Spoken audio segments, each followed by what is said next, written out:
What's good, YouTube? It's your man BG Tech Life. We 60 days in with the Samsung Galaxy Z Fold 3. And in 60 days, things can change, things can go down, things can get worse, things can get better. But let's go ahead and just talk about it.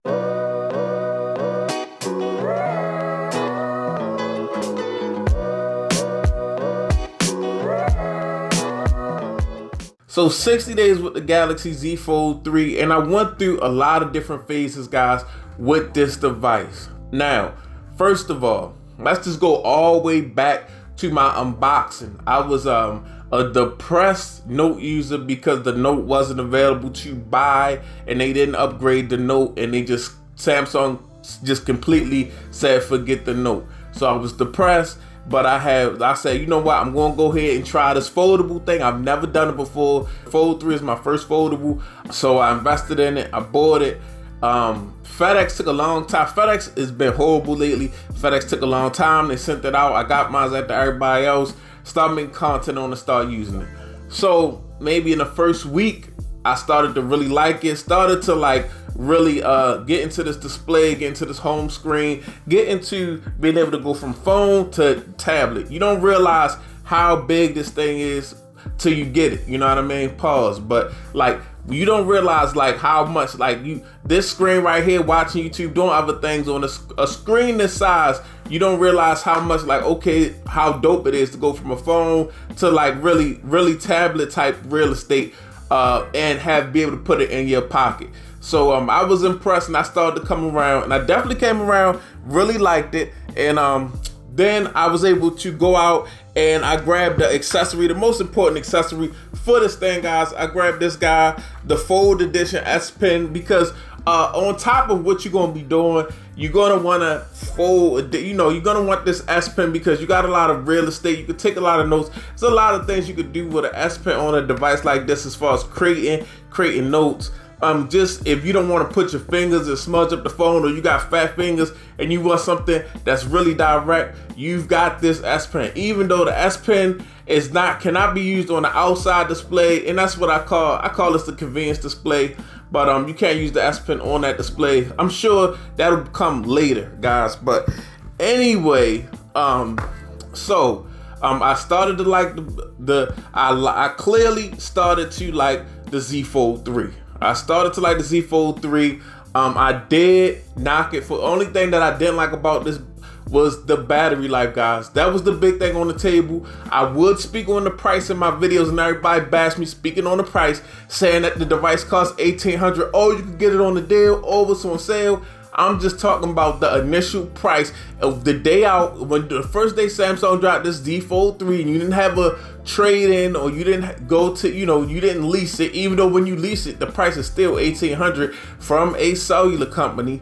The price, I went at the price, and I got a lot of backlash for that, but it is what it is. It's still an $1,800 device. I'm not mad or tripping at that. Everybody's opinion. We all got opinions, and we can share them. But still, 2 months later, is everything still the same? Is everything peaches and all good, peaches and cream or whatever? And I would say yes, guys.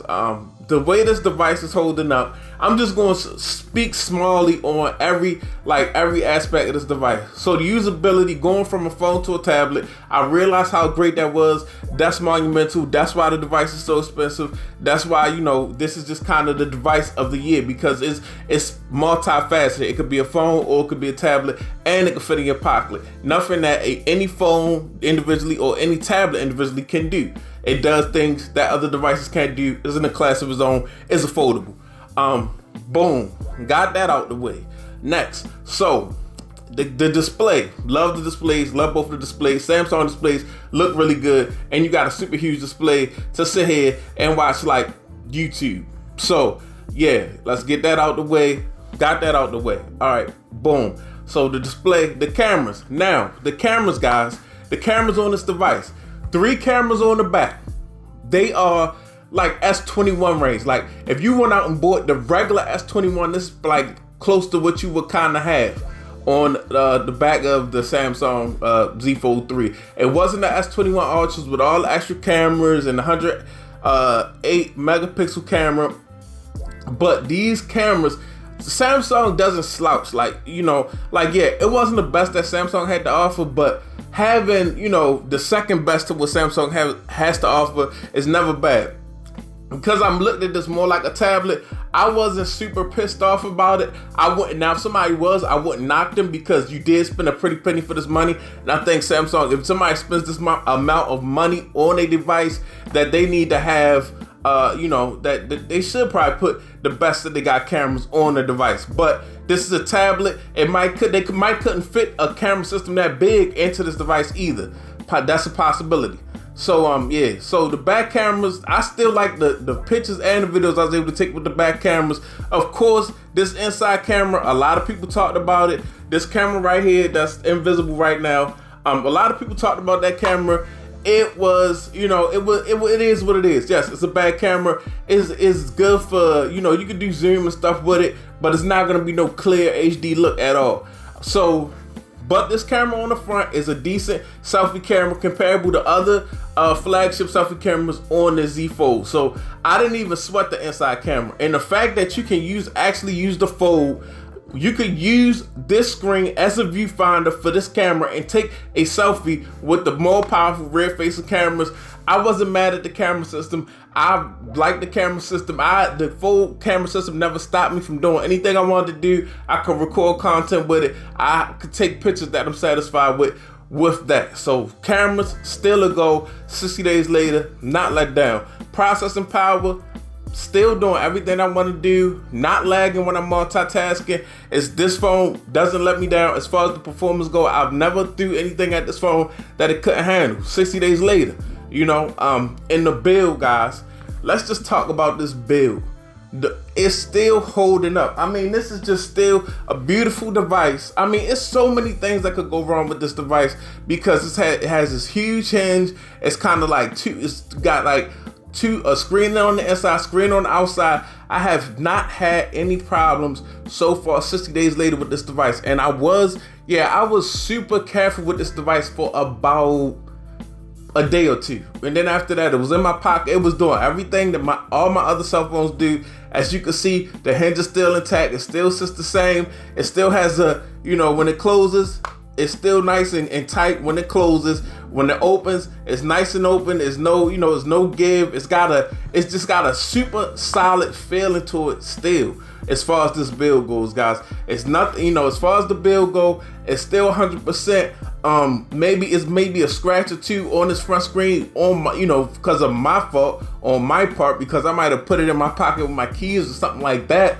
And then I might have put it in the pocket with a metal wallet or something like idiotic like that. But, other than that, guys, as far as the build on this thing and how it was holding up physically, being a foldable, I have noticed not there any problem or anything that scared me at all. These hinges, only thing about right here, these areas like right here, they may get a little dusty, but that's it. I still have my inside screen protector on. That came from the factory that everybody was messing with and ripping off.